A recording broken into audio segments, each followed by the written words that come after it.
Hello friends, இப்போ காலையில் மணி என்னன்னு பார்த்தீங்கன்னா 4 மணி. காலையிலேயே சீக்கிரம் எழுந்திரிச்சிட்டோம். வாசல் பெருக்கிறதுக்காக ரோட்டு பக்கம் வந்துட்டுருக்கேன் பாருங்கள். எப்போவுமே ஆள் நடமாட்டம் இருக்கும் கிராமத்தில். காலையில் சீக்கிரம் எழுந்திரிச்சிடுவாங்க எல்லாருமே. இப்போ கொஞ்சமாக பனி இன்னும் முடியலைன்றதால இன்னும் யாரும் வெளியில் வரல போல். அம்மா காலைல 3:30 மணிக்கெலாம் எழுந்துட்டாங்க. கோயிலுக்கு போகிறதால சாப்பாடு எடுத்துகிட்டு போகிறதுக்காக அம்மா வந்து ஒரு 5 படி இன்றைக்கி நாங்கள் சாப்பாடு வடிக்கிறோம். பார்த்திங்கன்னா இந்த பாத்திரத்தில் வந்து 4 படி தான் வேகும்னு சொல்லிவிட்டு அம்மா அடுப்பில் வந்து வேக வச்சிட்ருக்காங்க. ஒரு படி வந்து உள்ளே கேஸில் வெந்துட்டுருக்கு பாருங்கள். சாப்பாடு வெளியில் செஞ்சிட்ருக்காங்க. சரி, கோயிலுக்கு போகும்போது ஏதாவது போகிற வழியில் ஒரு 3 மணி நேரம் ஆகும் நாங்கள் கோயிலுக்கு போகிறதுக்கு. அதனால சரி ஏதாவது ஸ்நாக்ஸ் எடுத்துகிட்டு போகலான்னு சொல்லிவிட்டு அப்பா வந்து நேற்று ஸ்வீட் கார்ன் வாங்கிட்டு வந்தார். அதையும் நான் வேக வச்சு எடுத்து வச்சுருக்கேன். வேனில் தான் ஃப்ரெண்ட்ஸ் நாங்கள் போகிறோம். ஊரில் வேன் வைப்பாங்கள்ல, அந்த மாதிரி தான் போகிறோம்.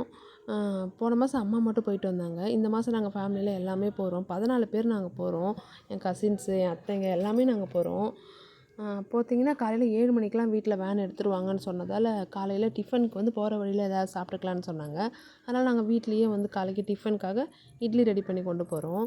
சட்னிக்காக அம்மா சாப்பாடு வடிச்சிட்டு வெளியில் அடுப்புலேயே வந்து வெங்காயம் தக்காளி வதக்கிட்டு இருக்காங்க பாருங்கள்.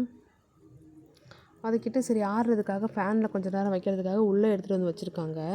இந்த கேப்பில் அப்பா என்ன பண்ணார், சாப்பாடு வந்து இந்த குழைவாக தான் வடிச்சிருக்காங்க. ஏன்னா தயிர் சாதம் தான் நம்ம இன்றைக்கி ரெடி பண்ண போகிறோம். ஒரு பெரிய பாத்திரத்தில் எல்லா சாப்பாட்டையும் இந்த மாதிரி கொட்டி கிண்டி விட்டுக்கிட்டாரு. அம்மா வந்து தயிர் தாளிக்கிறதுக்காக பச்சை மிளகா, இஞ்சி இது எல்லாத்தையுமே குட்டி குட்டியாக கட் பண்ணிகிட்ருக்காங்க.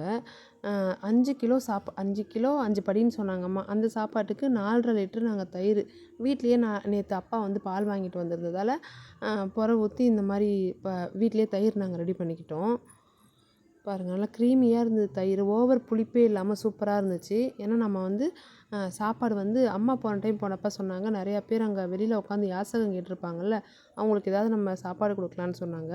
அதனால் வீட்லேயே நாங்கள் தயிர் சாதம் ரெடி பண்ணி பேக் பண்ணி எடுத்துகிட்டு போய் அவங்களுக்காக தான் இந்த ப்ரிப்ரேஷன் பண்ணிகிட்ருக்கோம். அம்மா உள்ளே தாளித்து கொண்டு வந்து கொட்டிகிட்ருக்காங்க. அப்பா வந்து கரெக்டாக சாப்பாடு வந்து கிண்டி இந்த மாதிரி பேக்கிங்கில் தான் அந்த ஃபாயில் கவரில் நாங்கள் வந்து இந்த சாப்பாடு எவ்வளோ வந்துச்சுன்னு பார்த்தீங்கன்னா ஒரு 35லேருந்து 40 கவர் வரைக்கும் வந்துச்சு. ஒரு 35 கவர் நாங்கள் எடுத்து வச்சுட்டு அவங்களுக்காக நாங்கள் எடுத்து வச்சுட்டு ஒரு 4-5 கவர் மட்டும் நம்மளுக்கும் லஞ்சுக்கு இதே எடுத்துக்கலான்னு சொல்லிவிட்டு நாங்கள் இதிலே நாங்கள் சாப்பாட்டுக்கும் எங்களுக்கு எடுத்து வச்சுட்டோம் பாருங்கள். எல்லாத்தையும் நாங்கள் பேண்டை போட்டு எடுத்து வச்சுட்டோம். அப்பா எல்லாத்தையுமே இதை ஒரு பேக்கில் எடுத்து வச்சிட்ருக்காரு. வாட்டர் பாட்டில், இந்த குட்டி வாட்டர் பாட்டில் போகிற வழியில் அப்பா வந்து ஒரு 40 பாட்டில் வாங்கிக்கிட்டாரு. ஊறுகாய், பூண்டு ஊறுகாய் பாக்கெட் குட்டி குட்டி பாக்கெட்டும் வாங்கிட்டோம் பாருங்கள். இப்போ நம்மளுக்கு இட்லி சாப்பாடு எல்லாமே ரெடி ஆகிடுச்சி. எடுத்து வச்சுட்டு அப்புறம் வேன் வந்து ஒரு 7:15 பக்கம் நம்ம ஊரில்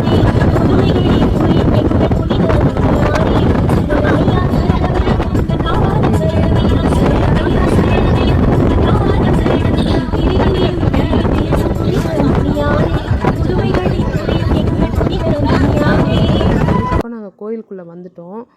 வந்ததுக்கப்புறம் கொடிமரத்தை தாண்டி உள்ளே போனோடனே மாலெல்லாம் வாங்கி இங்கே உள்ள அந்தோனியார் சுரூபத்துக்கெலாம் போட்டுட்டு அப்புறம் மாஸ் வந்து ஸ்டார்ட் பண்ணிட்டாங்க.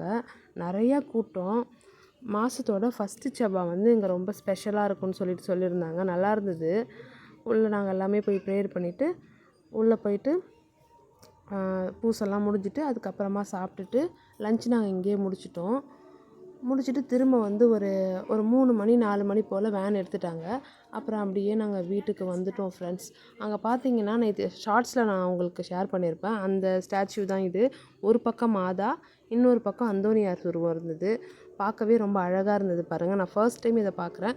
இந்த வீடியோ உங்களுக்கு பிடிச்சிருந்தா லைக்